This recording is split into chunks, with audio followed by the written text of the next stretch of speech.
everyone. Thanks for being with us at Digital Art Explorations. And we have the lovely artist and community collaborator Pam Kirkham with us tonight. And she's going to be sharing a little journey with us through her exploration and evolution of paintings. But they are also reflective of the journeys that we all undergo as we shift and change during the course of life. Thank you, Esperanza, for hosting this event and for everything you do to grow and serve this community. Thank you.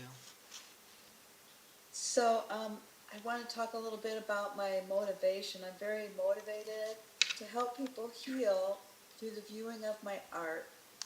And my goal is to help you find that place deep in your soul where you find peace and solace.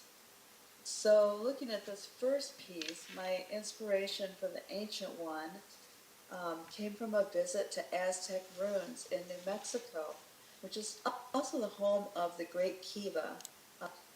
And I've always been interested in the Native American religions because they're based on nature and on the concept that everything is alive, even the rocks. They also believe that we are one. And just a side note, I actually did a mural when I lived in New Mexico called We Are One. And that's not just people, but it's like everything on earth is connected. And they believe that, and I truly believe that too. So this original is a watercolor pencil mixed media piece. And it depicts an ancient Native American spirit in front of a background that is a section of the Aztec ruins. One really snowy, dreary day, I decided to visit the ruins in this small town that I lived in, Aztec, New Mexico, and nobody else was there. But the park was open, and I was eager to check it out. So after I'd been walking around through the ruins for quite a while, I touched the stones that were that the Great Kiva is made of, constructed of. And the hair on the back of my neck just stood up, and I felt like I wasn't alone. But there was nobody physically there. But, someone was there, if only in spirit. And so that just was the impetus for me to go home and start this series, which I call The Living Rock. And the ancient one, this piece behind me, is the first of that series. So, and then after my visit to the ruins, some high school kids told me that some believe the local legend that two spirits live in the ruins, an evil spirit and a benevolent one.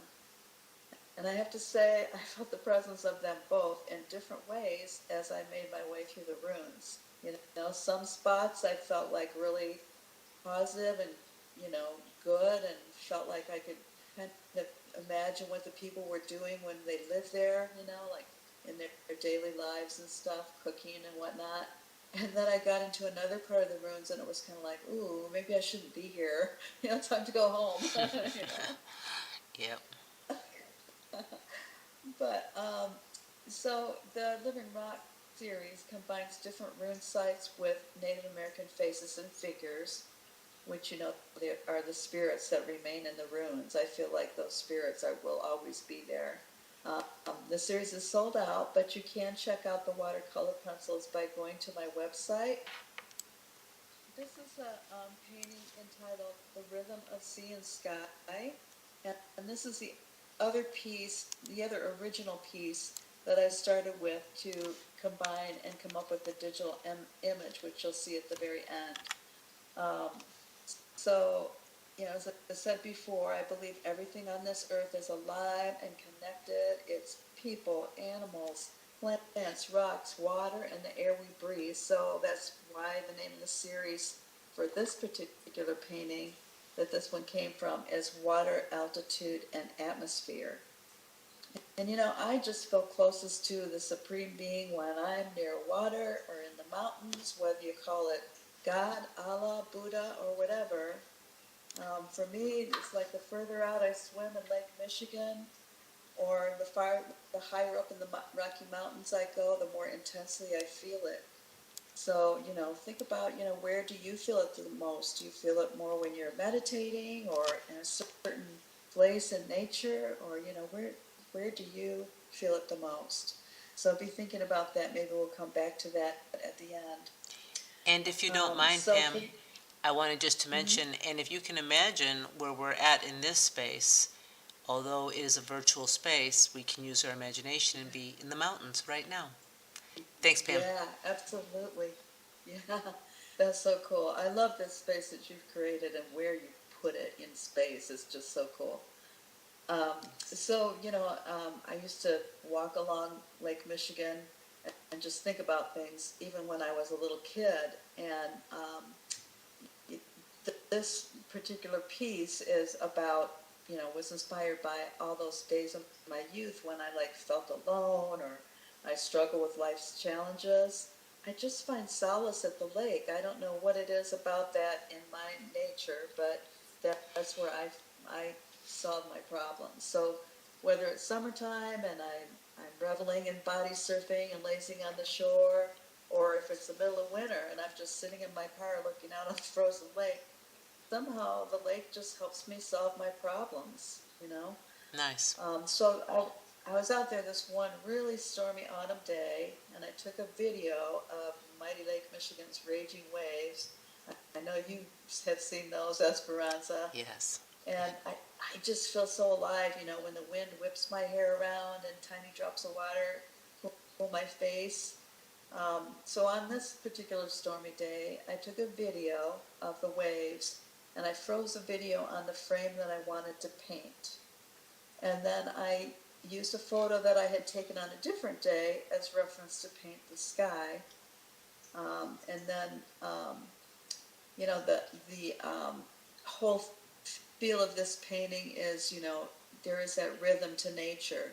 So, the sky is movement and the waves are movement, and especially on a really stormy day like this, it's just, so enticing to me. I always want to run out there and body surf. Yeah. I'm sort of getting too old to do it now, but last summer I think was probably my last body surfing, but if I could be out there, I would be. So now this painting is called Ascension at Sunrise.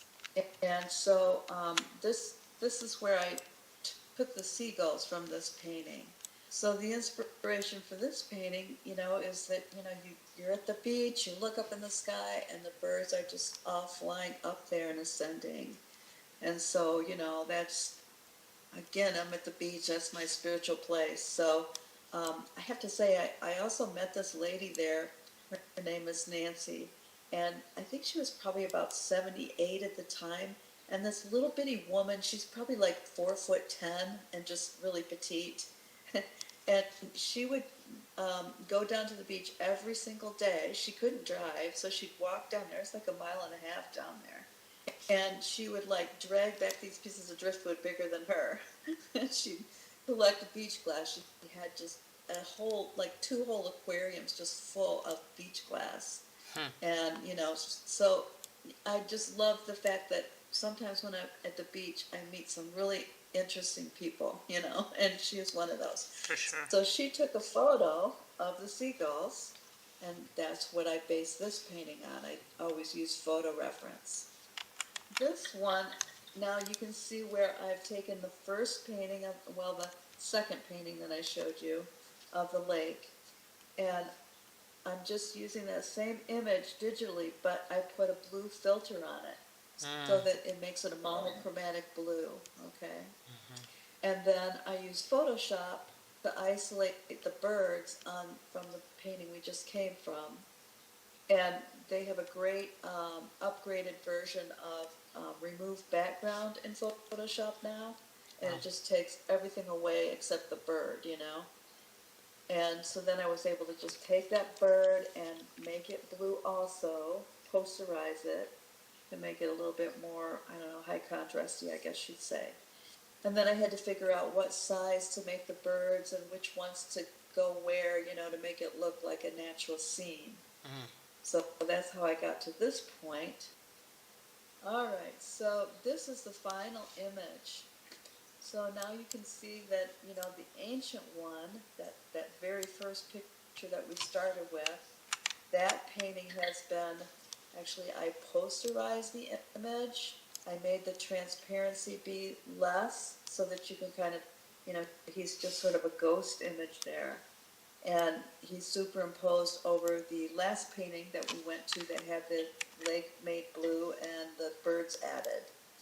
And so this is a combination. So I just kind of feel like this is a more powerful piece because, now you've got the spirit, the Native American spirit that's just part of the lake, And both of those pieces are very spiritual to me and, put me in my happy place. But the two combined together just, say so much more to me. Yeah. And I call this one Gitchee Gumee. Lake Superior is actually Gitchee Gumee, and my references are from Lake Michigan. But, all the lakes, Great Lakes, pretty much look the same. Well, they're all connected. So yeah. Yeah, they're all connected. And then, the ancient one, he could be a Native American from up north in Michigan, Yeah. So yeah. that's why it's called Gitchee Gumee. I wanted to just mention, Pam, that I think this is very powerful because of all those things that you stated. And I think that it really gives us an opportunity to think about the places and the people because they carry energy and they then are emitting out into, whatever it is that we create with that energy. So I think that while people may view this and not have all those backstories that you do in terms of a personal connection that way, they're going to see their own things that connect them to it, as art is so wonderful to do for us, and inspire us. So I thank you so much because I too, like you, feel connections with water, and I think it's such a healing element. I think the native spirits and the ancient ones are speaking to us all the time through nature, and especially at this time right now where there's such a big consciousness shift going on, and I really do feel like we're getting so much from them.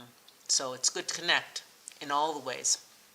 All right. Well, my hope is that when you view my paintings, you can kind of put yourself in that other place and find a peaceful spot in your soul, that place that your happy place. I want you to find your happy place. And Pam, I just wanted to mention one more thing. People may or may not be familiar with the community page that we have at PureEsperanza.org, and you do have those links connected to your work there, as well as I believe maybe some of the products that you have on there too. So I think that's definitely a place for people to connect with you, and they'll see this on YouTube. We'll be promoting this once we edit the recording. And thanks for those that showed up tonight. And I know that there's people, dear friends and other fellow artists also that are on the other side of the world. And it's about going on 2 a.m. in the morning right now. So they're not with us today, but they are very happy and inspired to also check out your work. So more connections to bring us together, because it is all about the healing art, and whether we're thinking of it in that way or not, art does that for us. Thank you so much, Pam. Thank you so much, Esperanza. I sure appreciate it.